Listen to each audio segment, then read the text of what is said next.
It's so hard to be consistent. It's not your fault. நாம் எல்லாரும் எந்த ஒரு விஷயத்தை பண்ணணும்னாலும் ஒரு ஸ்டார்டிங்ல ஒரு ஃபயரோட பண்ணுவோம். Maybe a workout plan, maybe a morning routine, or maybe a side hustle. அந்த ஃபர்ஸ்ட் டே நம்ம எல்லாருமே செம பம்ப்ல இருப்போம். And second day we hope and 1 week அப்புறம் அந்த கதை அவ்வளவுதான், அப்படியே முடிஞ்சிடும். இது உங்களுக்கு மட்டும் இல்லாம எல்லாருக்குமே பொருந்தும். இதுக்கு நம்ம லேசியா இருக்கோம், நமக்கு வில் பவர் இல்லைன்ற மாதிரி எல்லாம் எந்த மீனிங்குமே கிடையாது. உண்மை என்னன்னா consistency is hard for everyone. Even the most discipline person also they keep struggle to be consistent. That's a fact. Okay, நான் இந்த வீடியோவில் ஃபுல்லாகவே நான் ஏன் கன்சிஸ்டண்ட்டாக இல்லை அப்படின்னு சொல்லி மட்டும்தான் பேச போகிறேன்.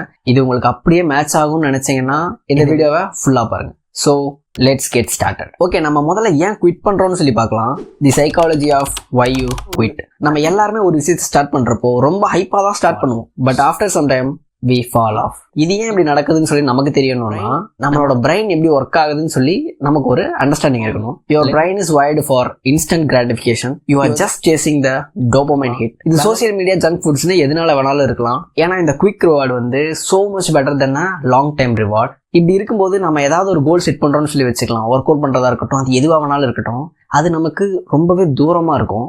இப்போ இதே சோசியல் மீடியா யூஸ் பண்ணணும்னு சொன்னா அது நம்ம கிட்டே இருக்கும் இல்லையா, அந்த மாதிரி. பட் த ரியல் டோபமைன் நமக்கு எப்பயுமே தூரமாக தான் இருக்கும். பட் நம்ம அதை எல்லாத்தையும் ஃபோக்கஸ் பண்ணாம நம்ம இந்த இன்ஸ்டன்ட் டோபமைன் ஹிட்டை தேடி போறனால தான் இதோட லாங் டைம்ல இது ரொம்ப ஒஸ்டா தான் போய் முடியும். பட் நமக்கு அது இப்போ அண்டர்ஸ்டாண்ட் ஆகாது. ஃபார் எக்ஸாம்பிள், நம்ம ஜங்க் ஃபுட் சாப்பிட்றதுனால அந்த ஒரு மொமெண்ட்ல நல்ல ஃபீல் இருந்தாலும் பட் இந்த லாங் டைமா பார்க்கும்போது இட்ஸ் நாட் குட், ரைட்? ஏன்னா லாஸ்ட்ல இதெல்லாம் நம்ம சாப்பிடாமே இருந்திருக்கலாம்னு சொல்லி கண்டிப்பா தோணும். ஓகே, இப்போ நெக்ஸ்ட் என்னன்னா த 3 சைலண்ட் கில்லர்ஸ் ஆஃப் கன்சிஸ்டன்சி. அந்த 3 சைலண்ட் கில்லர் என்னன்னு சொல்லி இப்போ நம்ம பார்க்கலாம். The number 1 is perfectionism. ஏன்னா இப்போ என்னோட மைண்ட்ல என்ன சொல்லும் அப்படின்னா, நீ ஒரு விஷயத்த பர்ஃபெக்டா பண்ணல அப்படின்னு சொன்னா அப்புறம் நீ ஏன் அதை பண்றேன் அப்படின்னு சொல்லி தான் என்ன கொஸ்டின் பண்ணும். If it is not perfect then why brother? Let me give an example. இப்போ நான் ஒர்க் அவுட் பண்றேன்னு சொல்லி ஒரு கோல் செட் பண்றதா இருக்கலாம். ஒரு வாரத்துக்கு 6 நாளும் போகணும்னு சொல்லி வச்சுக்கலாம். நான் ஃபர்ஸ்ட் டே மோட்டிவேஷன்ல போயிருவேன் அண்ட் செகண்ட் தேர்ட் டேவும் ஏதோ ஒன்று பண்ணி போயிருவேன். பட் அந்த 4th day the reality kicks.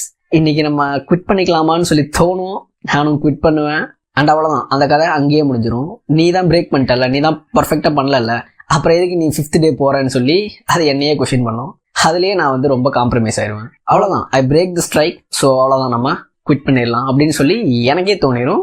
நானும் அதை பேச்சு கேட்டுட்டு ஈஸியாக குவிட் பண்ணிடுறேன். ஏன்னா இப்போ அது எனக்கு எப்படி தோணும் அப்படின்னு சொன்னா, நம்ம ஒரு விஷயத்த 100% பண்ணலன்னு சொன்னா அதான் 100% நீ பண்ணலையே, அப்புறம் ஏன் அது பண்ணிட்டு இருக்க அப்படின்னு சொல்லி தான் ஃபீல் பண்ணும். ஏன்னா இப்போ என்னோட பிரெயின் எப்படி கன்வின்ஸ் ஆயிரும் அப்படின்னா, அதான் 100% பண்ணல, 100% நம்ம கொடுக்கல, அப்போ இதை பண்ணி எந்த யூஸும் இல்லை, இதுல ஒர்த்தே இல்லை அப்படின்னு சொல்லி ஈஸியாவே குவிட் பண்ண வச்சிரும். அது மாதிரி தான் நான் இவ்வளோ நாளும் எல்லாத்தையுமே குவிட் பண்ணிட்டு இருந்தேன். பட் ரியாலிட்டி என்னன்னா, ப்ராக்ரஸ், லவ், இம்பர்ஃபெக்ஷன். நம்ம எதுவுமே பண்ணாம இருக்கிறத விட ஏதோ ஒன்று பண்ணி சொதப்படுறது பெட்டர் ரிசல்ட் தான். அது நமக்கெல்லாம் ஏன் புரிய மாட்டேங்குன்னு சொல்லி எனக்கு தெரியல. ஆக்சுவலா எனக்கு ஏன் புரிய மாட்டேங்குன்னு சொல்லி தெரியல. இந்த மாதிரி எதுவுமே பண்ணாம இருக்கிறது ஏதாவது ஒன்று பண்றது எவ்வளவோ பெட்டர். அதையும் அந்த பிரெயினுக்கு புரிஞ்சு ஓகே கண்டினியூ பண்ணலான்னு சொல்லி தோண மாட்டேங்குது, தெரியலையே.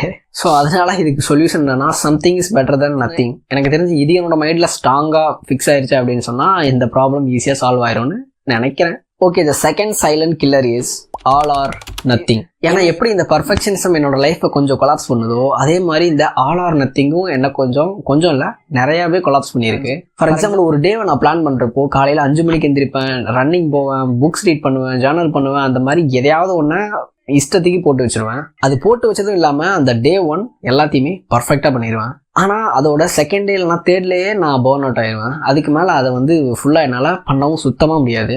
ஸோ இதுக்கப்புறம் என்ன பண்ணுறது, அதான் நான் ஏதோ ஒரு விஷயத்த பண்ணாமல் போயிடுவேன், அவ்வளோதான். இப்போ அதான் ஒன்று பண்ணலை, இப்போ இதுக்கு மேலே என்ன பண்ணுறது அப்படின்னு சொல்லி மொத்தமாக ட்ராப் பண்ணிடுவேன். ஏன்னா இதில் என்னோட மைண்ட் எப்படி தோணும் அப்படின்னு சொன்னால், நான் பண்ணால் மொத்தமாக தான் பண்ணுவேன், இல்லைன்னா எதுக்கு அதை பண்ணிட்டுன்னு சொல்லி அந்த பர்ஃபெக்ஷனிசம் மாதிரியே இங்கேயும் எனக்கு அது சின்னதாக தோணும். ஒன்று பண்ணால் எல்லாமே பண்ணணும், இல்லைன்னா எதுவுமே பண்ணக்கூடாதுன்ற மாதிரி. ஏன்னா என்னோட பிரெயின் எனக்கு பர்மிஷன் கொடுக்காது.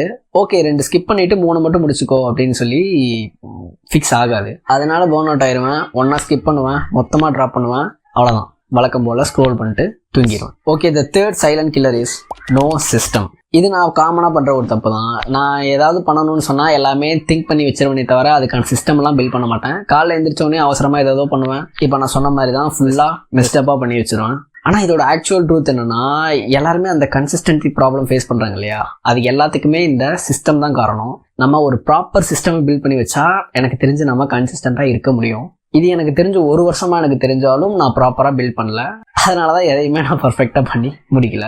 ஏன்னா நான் பண்ணுற விஷயம் எல்லாத்தையுமே ஒரு ஸ்பார்க்கான ஒரு மோட்டிவேஷனில் தான் பண்ணிகிட்டு இருப்பேனே தவிர ஆக்சுவலாக டிசிப்ளின்டாக கன்சிஸ்டன்ஸாக பிடிக்கல அப்படின்னு சொல்லி அதை பண்ண மாட்டேன்.